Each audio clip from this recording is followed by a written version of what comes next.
കഴിഞ്ഞ ദിവസം മാധ്യമങ്ങളോട് സംസാരിക്കവേ നമ്മുടെ മുഖ്യമന്ത്രി പിണറായി വിജയൻ അദ്ദേഹത്തിൻ്റെ കുട്ടിക്കാലത്തെ പരാധീനതകളുടെ കെട്ടഴിച്ചു.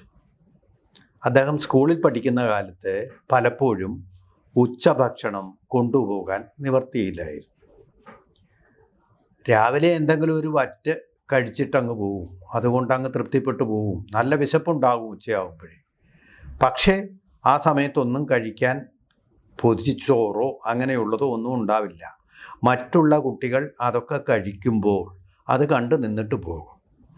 എനിക്കിവിടെ ഒരു വ്യക്തമായ സംശയമുണ്ട്. എൻ്റെയൊക്കെ കുട്ടിക്കാലം വരെ PL480 എന്ന് പറയുന്ന അമേരിക്കയുടെ പരിപാടി അനുസരിച്ച് അമേരിക്കയിൽ നിന്ന് സൂചി ഗോതമ്പ് ചേർത്ത്, അതുപോലെ തന്നെ സോയാബീൻ്റെ പാല്, ഇതും ചേർത്തുള്ള വിഭവങ്ങൾ നമ്മുടെ സ്കൂളുകളിൽ സൗജന്യമായിട്ട് വിതരണം ചെയ്തിരുന്നു. സൗജന്യമായിട്ട്. അതായത് അമേരിക്കയിൽ ഗോതമ്പ് കൃഷി അങ്ങനെ അങ്ങ് വർദ്ധിച്ച് ആവശ്യമില്ലാത്ത വരുന്ന ഗോതമ്പ്, മിച്ചം വരുന്നവ അവർ കടലിൽ ചാക്കിൽ കെട്ടി നിക്ഷേപിക്കുകയായിരുന്നു ചെയ്തിരുന്നത്. അതൊന്നും കടലിൽ കിളിക്കാതിരുന്നത് നന്നായി. അല്ലെങ്കിൽ കടലുകളെല്ലാം ഗോതമ്പ് പാടങ്ങളായിട്ട് മാറുകയാണ് അവരുടെ ചുറ്റുമുള്ള കടലുകൾ. അങ്ങനെ സംഭവിച്ചില്ല. അപ്പോൾ അത് ഇന്ത്യ പോലുള്ള അതിദരിദ്ര സംസ്ഥാനങ്ങളിലേക്ക് കയറ്റി അയക്കാൻ തീരുമാനിച്ചു. നോക്കണം, അപ്പോൾ ആ കാലഘട്ടത്തിൽ ഞങ്ങളുടെ കുട്ടിക്കാലത്ത് ദരിദ്ര രാജ്യമായിരുന്നു ഇന്ത്യ. ആ ദരിദ്ര രാജ്യത്തേക്ക് പാവങ്ങൾക്ക് കൊടുക്കാനായിട്ട് അവിടെ ഒരു പാചകക്കാരനുണ്ടാവും.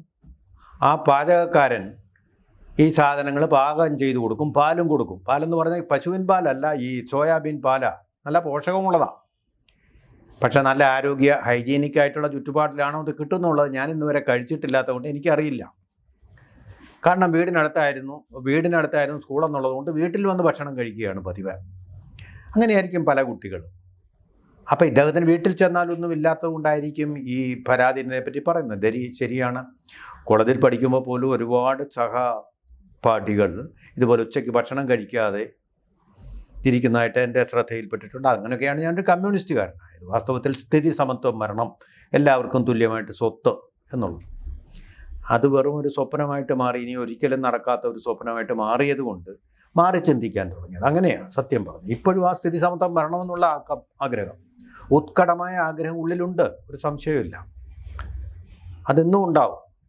പട്ടടയിലേക്ക് എടുക്കുന്നവരെ ആ വിചാരം ഉണ്ടാവും. എന്തായാലും കൊള്ളാം. ഇപ്പോൾ അതുപോലുള്ള പട്ടിണിയൊന്നുമില്ല. കാരണം സ്കൂളിൽ നിന്ന് ഉച്ചഭക്ഷണം നല്ല വിഭവസമൃദ്ധമായിട്ടുള്ള കൊടുക്കുന്നുണ്ട്. ഞാനത് കണ്ടിട്ടുണ്ട്. ഷൂട്ട് ചെയ്യാൻ പോയപ്പോൾ അത് കണ്ടിട്ടുണ്ട്.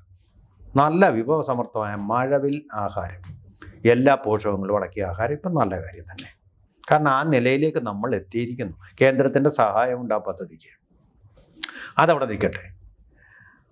അങ്ങനെ നമുക്ക് കഷ്ടം തോന്നും അദ്ദേഹത്തിൻ്റെ ദൈന്യമായിട്ടുള്ള ബാല്യത്തെക്കുറിച്ചുള്ള ആ കഥകൾ കേൾക്കുമ്പോൾ. അങ്ങനെ ഒരുപാട് കുട്ടികളുണ്ടായിരുന്നു. പക്ഷേ ഇതെന്തുകൊണ്ട് ഉപ്പുമാവ് ഉച്ചയ്ക്ക് കഴിക്കാം? വീട്ടിൽ ചിലപ്പോൾ രാവിലെ ഒന്നും കാണില്ല, ഉച്ചയ്ക്ക് വന്ന് ഈ ഉപ്പുമാവ് കഴിക്കാനായിട്ട് വരുന്ന കുട്ടികളുണ്ടായിരുന്നു എൻ്റെ കാലത്ത്. ഒരു വട്ടയിലയിൽ ഉപ്പുമാവും പിന്നെ ഏതോ ഒരു കപ്പിലൊരു പാലും കൊടുക്കുമായിരുന്നു. അല്ല, കുട്ടികൾ തന്നെ പാത്രം കൊണ്ടുവരണം പാല് കുടിക്കാനായിട്ട്. അങ്ങനെയായിരുന്നു സമ്പ്രദായം. അങ്ങനെ വന്നു ഇതിനോടൊക്കെ വളരെ ഇഷ്ടം കൂടിയ കുട്ടികൾ നമുക്ക് പാല് തരുന്ന ഒരു മൃഗത്തിൻ്റെ പേരെഴുതുക എന്ന് പറഞ്ഞപ്പോൾ പരീക്ഷയ്ക്ക് കുട്ടികൾ പപ്പു അമ്മാവൻ എഴുതി വെച്ചു. നമുക്ക് പാല് തരുന്നൊരു മൃഗം. എന്താ കാര്യമെന്നറിയാമോ? അതായത് പാഠഭാഗത്തിൽ പശുവിനെ പറ്റി പഠിക്കാനുണ്ട്, അതിനെക്കുറിച്ചുള്ളതാണ് ചോദ്യം ഫ്രെയിം ചെയ്തിരിക്കുന്നത്. പക്ഷേ കുട്ടികൾക്ക് ഈ പാൽ വിതരണം ചെയ്തിരുന്ന പപ്പു എന്ന് പറയുന്ന പാചകക്കാരനാണ്. അദ്ദേഹം പപ്പു അമ്മാവനാണെന്ന് പറഞ്ഞ് കുട്ടികൾ എഴുതിയത്. കാരണം ദിവസവും പാലിന് പാത്രമായിട്ട് വരും, കൊടുക്കുന്നത് പപ്പു അമ്മാവനാണ്. അങ്ങനെ എഴുതിയ കാലം വരെ ഉണ്ട്. അപ്പോൾ അത് അടയാളപ്പെടുത്തപ്പെട്ട ഒരു കാര്യം. ഇങ്ങനെ ഭക്ഷണം കൊടുത്തിരുന്നു. എന്തുകൊണ്ട് ഈ ഭക്ഷണം കഴിച്ചിരുന്നില്ല എന്നുള്ളതാണ് ചോദ്യം. ഒരു പക്ഷേ ഹൈസ്കൂളിലെ കാര്യമായിരിക്കും അദ്ദേഹം പറയുന്നത്. ഇത് പ്രൈമറി സ്കൂളിലാണ് ഇതുണ്ടായിരുന്നത്, ഹൈസ്കൂളിൽ ഇതുണ്ടായിരിക്കില്ല. അദ്ദേഹം പട്ടിണിയുടെ കാലങ്ങൾ കഴിച്ചിട്ടാണ്. ശരിയായിരിക്കാം. ഇന്ന് നമ്മുടെ MV ഗോവിന്ദൻ മാഷ് CPMൻ്റെ സംസ്ഥാന സെക്രട്ടറിയാണ്.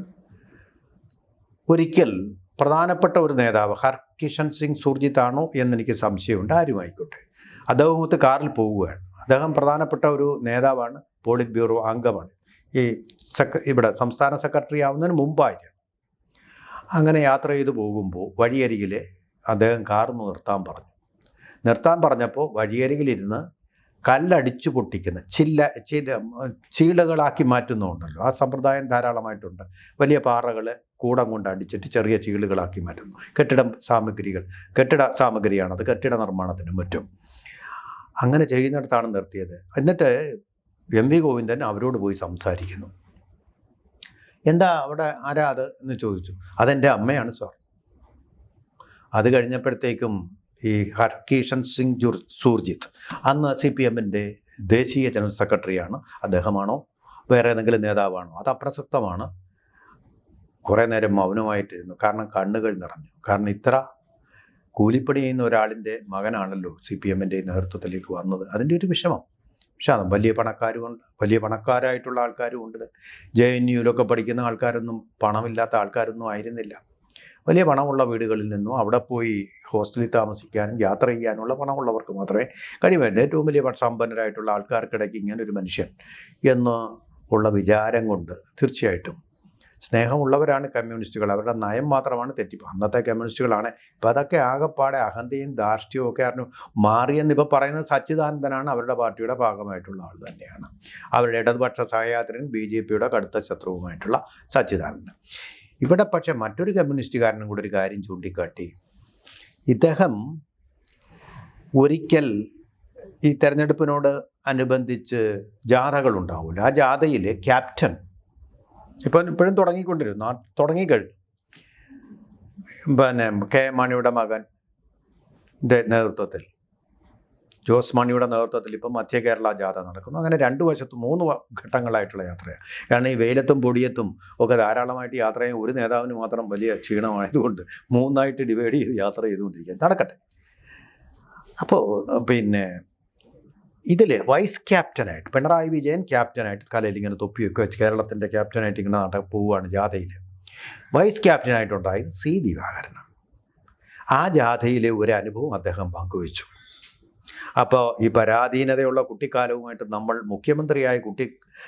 മുഖ്യമന്ത്രിയായിട്ടുള്ള പിണറായി വിജയനെ ഒന്ന് താരതമ്യം ചെയ്തു നോക്കുകയാണ്. അപ്പോൾ ഇങ്ങനെ ജാഥ പോകെ ഒരു ദിവസം ഉച്ചഭക്ഷണം ഓരോ വീടുകളിലായിട്ട്, പാർട്ടിക്കാരുടെ വീടുകളിലായിട്ട് അറേഞ്ച് ചെയ്യും. അന്നത്തെ ഓഫർ വന്നത് നമ്മുടെ ആനത്തലവട്ടം ആനന്ദൻ്റെ വീട്ടിലാണ്. പാവം, ഒരു അഴിമതിയും നടത്താത്ത ഒരു ശുദ്ധ കമ്മ്യൂണിസ്റ്റ് പാവമാണ്. എനിക്ക് നേരിട്ട് അറിയാവുന്ന ആളാണ്. ആനത്തലവട്ടം ആനന്ദൻ്റെ വീട്ടിൽ പോയപ്പോൾ ഇദ്ദേഹത്തിന് മീൻ നിർബന്ധമാണ്. മീനില്ലെങ്കിൽ ഭക്ഷണം കഴിക്കില്ല. അത്ര അഡിക്ഷനാണ് മീനിനോട്. അപ്പോൾ ഭക്ഷണം തയ്യാറാക്കി. ഇന്ന മീനൊന്നും പറഞ്ഞില്ല. പാവമാണ് ആനത്തലവട്ടം ആനന്ദൻ. വലിയ വിലയുള്ള മത്സ്യങ്ങളുടെ ഗോൾഡൻ ഫിഷ് എന്നൊക്കെ പറയുന്ന തരത്തിലുള്ള മത്സ്യങ്ങളുടെ രാജാവ്, കിങ് ഫിഷ് എന്ന് പറയുന്ന നെയ്മീനൊക്കെ വാങ്ങിക്കണമെങ്കിൽ നല്ല വിലയാണ് അന്നത്തെ കാലത്തും. ഏറ്റവും വിലയുള്ള മീൻ അതായിരുന്നു അന്ന്. ആ മീനൊന്നും വാങ്ങിക്കാനുള്ള പണമൊന്നും ഉണ്ടാവില്ല. പാവപ്പെട്ട കമ്മ്യൂണിസ്റ്റുകാരനാണ്. ഒന്നും സമ്പാദിച്ച് കള്ളത്തരത്തിൽ കൂടെ റിയൽ എസ്റ്റേറ്റ് ബിസിനസ്സുള്ള കമ്മ്യൂണിസ്റ്റുകാരനായിരുന്നില്ല. അഴിമതിയിലൂടെ പണം ഉണ്ടാക്കിയ കമ്മ്യൂണിസ്റ്റുകാരനായിരുന്നില്ല. അദ്ദേഹത്തിൻ്റെ വീട്ടിലുണ്ടായിരുന്നത് ചൂര മീനാണ്. ചൂര എന്ന് പറയുന്നത് അരികുവൽക്കരിക്കപ്പെട്ട ഒരു മീനാണല്ലോ. അതിൻ്റെ സ്വാദ് പലർക്കും ഇഷ്ടപ്പെടുകയില്ല. എന്നാൽ ഏറ്റവും സമൃദ്ധമായ പോഷകങ്ങളടങ്ങുന്ന മീനുമാണ്. അപ്പോൾ അതുകൊണ്ട് ഇദ്ദേഹം ഈ മീനിൽ ഇങ്ങനെ കൈകൊണ്ട് ഇങ്ങനെ തൊട്ട് നോക്കി. തൊട്ടടുത്തിരുന്ന ആളിനോട് ചോദിച്ചു, C. ദിവാകരനോട് തന്നെയാണ് ചോദിച്ചത്, എന്ത് മീനാണിത്? ഇതെന്ത് മീനാണ്? ഒരു അവജ്ഞയോട് കൂടി. കാരണം മീനിലെ വരേണ്യനല്ലല്ലോ ഇദ്ദേഹം, മീനിലെ ദലിതനാണ്, വില കുറഞ്ഞ മീനാണ്. നോക്കിയപ്പോൾ അത് ചൂരയാണ് എന്ന് പറഞ്ഞു. ചൂരയാണെന്ന് പറയുകയും പുള്ളി കൈ കഴുകി എണീറ്റൊരൊറ്റ പോക്ക. പാവം ആനത്തലവട്ടം ആനന്ദൻ്റെ കപാലത്തിന് അടിച്ച മട്ടിലല്ലേ ആ പോക്ക് പോയത്. അധിക്ഷേപിക്കുകയല്ലേ. നിങ്ങൾ മീനില്ലാതെ കഴിക്കണം, അത് പഠിക്കണം ഒരു കമ്മ്യൂണിസ്റ്റുകാരൻ. മീനുണ്ടെങ്കിലേ കഴിക്കൂ എന്നുള്ള ശാഠ്യം പാടില്ലാത്തവനാണ് കമ്മ്യൂണിസ്റ്റുകാരൻ. ഇന്നതുണ്ടെങ്കിലേ കഴിക്കൂ. പട്ടിണി കിടക്കുന്ന പാവങ്ങൾക്ക് വേണ്ടി പടവെട്ടേണ്ടവനാണ് കമ്മ്യൂണിസ്റ്റുകാരൻ. ഒരു മീനില്ല ഒരാളിൻ്റെ വീട്ടിൽ നിന്ന് പറഞ്ഞ് അയാളുടെ മുഖത്തടിച്ച് പോലെ ഇറങ്ങിപ്പോയെങ്കിൽ അത് തെറ്റാണ്. പറഞ്ഞത് C. ദിവാകരനാണ്, കമ്മ്യൂണിസ്റ്റുകാരനാണ്, കമ്മ്യൂണിസ്റ്റ് സഹയാത്രികനുമാണ്. അദ്ദേഹം അങ്ങനെ ഇങ്ങനൊന്നും കള്ളം പറയുന്ന ഒരാളുമല്ല, ഒരു കള്ളനല്ല അദ്ദേഹം എന്തായാലും. അപ്പോൾ അതിപ്പം മന്ത്രി ശിവൻകുട്ടി പറയുന്ന അങ്ങനെ വാരി വലിച്ച് കഴിക്കുന്ന ആളൊന്നുമല്ല. അത് C. ദിവാകരനെ ഉദ്ദേശിച്ചായിരിക്കും. ശരിയാണ്, C. ദിവാകരനും ഞാനും കൂടി ഒരു കരുനാഗപ്പള്ളിയിലുള്ള ഒരു ഹോട്ടലിൽ ഒരുമിച്ചിരുന്ന് കഴിച്ചിട്ടുണ്ട്. അദ്ദേഹം നല്ല സ്വാദായിട്ട് കഴിക്കുന്ന ഒരാൾ തന്നെയാണ്. പക്ഷെ തിരിച്ചാക്ഷേപിച്ചിട്ട് കാര്യമില്ല. ഇതൊക്കെ സത്യം തന്നെയാണ്. പലർക്കും പല മീനായിരിക്കും ഇഷ്ടം, അതനുസരിച്ച് കഴിക്കട്ടെ. മീൻ ഇഷ്ടമല്ലാത്തതാണെങ്കിൽ അത് മാറ്റി വെച്ചിട്ട് മറ്റ് ആഹാര സാധനങ്ങൾ കഴിച്ചിട്ട് വെറുതെ കഴിക്കാതെ കൈ കഴുകിക്കൊണ്ടുപോയി ഒരു കമ്മ്യൂണിസ്റ്റുകാരനെ അധിക്ഷേപിക്കുക എന്ന് പറഞ്ഞാൽ അഹന്തയുടെയും ധാർഷ്ട്യത്തിൻ്റെയും അങ്ങേയറ്റമാണ്. കമ്മ്യൂണിസ്റ്റുകാരന് ചേർന്നതല്ല, കമ്മ്യൂണിസ്റ്റ് പാർട്ടിക്കും ചേർന്നതല്ല എന്നുള്ള കാര്യത്തിൽ യാതൊരു വിധമായിട്ടുള്ള സംശയമില്ല. ഈ അഹന്തയ്ക്കും ധാർഷ്ട്യത്തിനും ജനങ്ങൾ മറുപടി കൊടുക്കും എന്നുള്ള കാര്യം കൂടി നമ്മൾ ഓർക്കണം. കൂടുതൽ വാർത്തകളും വിശേഷങ്ങളും നിങ്ങളിലേക്ക് എത്താൻ ABC മലയാളം സബ്സ്ക്രൈബ് ചെയ്യുക, ബെൽബട്ടനും അമർത്തുക.